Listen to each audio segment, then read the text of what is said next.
Senators for North Carolina and also South Carolina on difficult footing tonight after President Trump called Ukraine's president a dictator. Thom Tillis here in North Carolina, Lindsey Graham in South Carolina.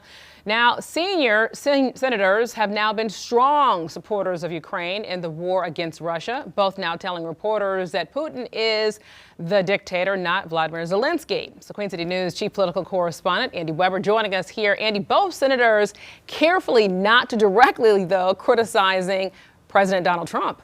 Alicia, that's right. They both seem to be treading carefully, not attacking the president for what he said, but making clear they're on Ukraine's side and believe President Zelenskyy should be the one to lead, at least for now. Ukraine has to be front and center as a part of the negotiations to make sure that it's something sustainable. I don't consider Zelenskyy a dictator, but we do need elections, but that's got to happen after a ceasefire. I'm a practical guy. Putin is truly a dictator. Senators for the Carolinas having to respond after President Trump called Ukraine's president, Volodymyr Zelenskyy, a dictator. Tillis, who just came back from Ukraine a few days ago, told reporters on Capitol Hill that there is no moral equivalency between Zelenskyy and Putin. The Hill reports that Tillis did push back on Trump criticizing Zelenskyy, Tillis arguing that he's the man to lead Ukraine.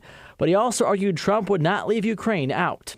Does anybody really believe that the United States would negotiate an agreement with a European nation that's done what they've done on the battlefield, that's suffered what they have, and not be at the table? Of course they will. Graham was asked about Trump's comments on Wednesday. While he did say Putin was the true dictator, he steered most of his criticisms toward Democrats, that previous administrations allowed the conflict to get to this point. Graham argued Trump is the only one who can get a good deal for Ukraine. To my Democratic friends who are up in arms, you had a chance to deter a Russian invasion. You failed miserably. I think there's one person that Putin really is afraid of, and that's Trump. Queen City News spoke with political scientists from North and South Carolina. The word on Tillis is he has some room politically to go against Trump on the issue, but the same can't be said for Graham. I think that this is a well-chosen issue. If he's going to disagree with President Trump, this is the one. Even President Trump himself has been a little bit all over the map on this issue. So it's a strategic decision. If you're a Republican and you're not on the side of Trump, it's very, very precarious, and you do open yourself up to a primary.